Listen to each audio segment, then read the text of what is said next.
네이버 부동산에 검색하시거나 관리사무소에 요청하셔서 평면도를 챙겨주세요. 네, 그럼 평면도를 펼치고 큰 가구를 먼저 배치해주세요. 그 큰 가구들을 중심으로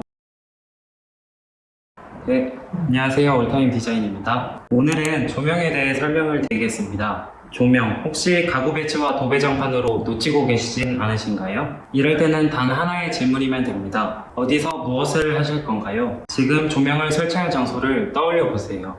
우드톤 침대와 원목 협탁, 은은하고 편안합니다. 쇠로 가득한 헬스장, 우렁차고 에너지가 넘칩니다. 사람은 공간을 인식할 때 분위기를 함께 떠올립니다. 비록 인지하지 못해도 머릿속으론 공간에 어울리는 조명이 탁 하고 켜집니다. 여러분은 이미 수많은 조명을 경험했습니다. 그래서 어색한 조명을 단번에 알아챌 수 있어요. 그런데 이상하죠? 우리는 무의식 중에 어떤 조명이 어울릴지 알고 있는데 왜 조명 선택에 실패하는 걸까요? 바로 심상을 구체적으로 풀어내는 과정을 거치지 않았기 때문입니다. 조명은 그 공간에 머무르는 사람의 무의식과 감정을 건드립니다. 그리고 이에 맞춰 행동하게 돼요. 그러니 어디서 무엇을 하실 건가요? 라는 물음에 구체적으로 답해보세요. 예를 들어볼까요? 식탁 위에 조명을 설치할 겁니다. 무슨 조명을 쓰실 건가요? 음식을 맛있게 보이게 하는 따뜻한 색? 아니면 식탁의 청결함을 위한 백색을 말씀하시는 분들도 계실 겁니다. 무엇을 중요하게 생각하느냐에 따라 조명이 달라질 수도 있는 겁니다. 자, 이제 조명을 알아봅시다. 조명은 크게 세 가지가 있습니다. 전구색, 주백색, 주광색입니다.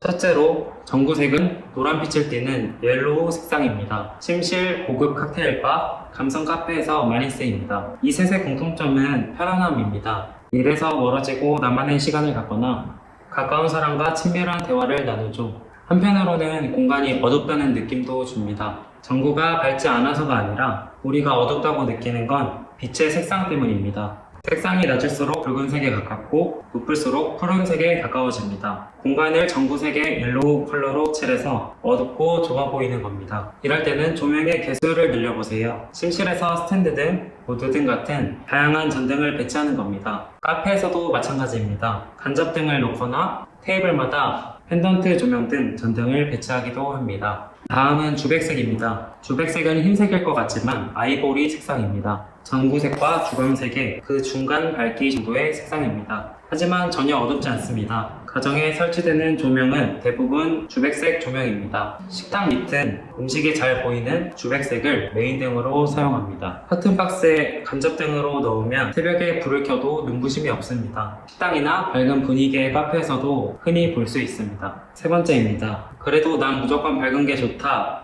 라고 하시는 분들을 위해서 가장 밝은 주광색을 소개해드리겠습니다. 화이트 색상으로 쇼룸이 있는 백화점이나 몸을 쓰는 헬스장, 공부하는 학원에서 쓰입니다. 공통점은 선명해서 집중도를 높여준다는 것입니다. 너무 밝다 보니 가정에서는 잘 쓰이지 않고 그래도 한 공간을 뽑아보자면 보통 아이들이 있는 공부방에서 주광색을 사용합니다. 하지만 공부방을 따로 가진 학생들은 많지 않죠. 방에서 잠도 자고 공부도 해야 합니다. 그럴 땐 밤에 쓸 전구색 또는 주백색 조명을 추가해주세요. 자녀가 생활하는 공간이 시간에 맞춰 변화하게 됩니다. 헬스장이나 필라테스 센터는 차가운 주광색으로만 공간을 연출하기에는 아쉬움이 있습니다. 이럴 때도 조명을 섞어 쓰는데요. 다만 색상을 섞어 쓰실 때 공간 분리가 되지 않는 좁은 곳이라면 최대 2가지 색상을 추천드립니다. 3가지가 넘어가면 산만하고 정신없어질 거예요.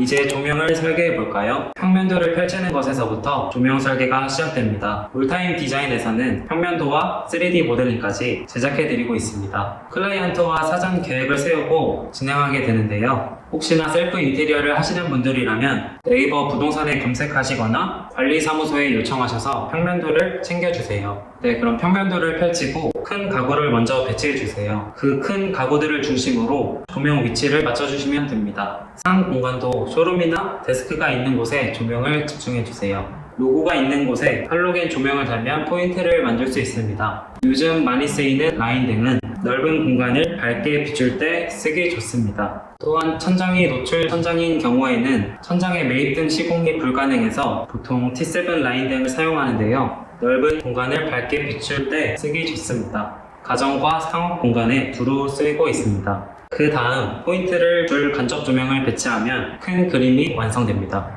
이제 전구 색상을 선택해주세요. 앞서 말씀드린 대로 용도에 따라 알맞은 조명 색상을 선택해 주시면 됩니다.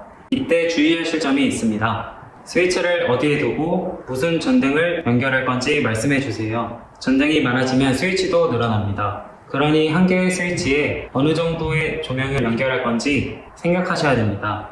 도배가 끝난 뒤 수정하게 되면 도배를 전부 걷어내야 되기 때문에 미리 생각하셔서 잘 숙지하셔야 합니다. 안 그러면 추가 비용이 발생하기 때문에 작업 시간도 늘어납니다.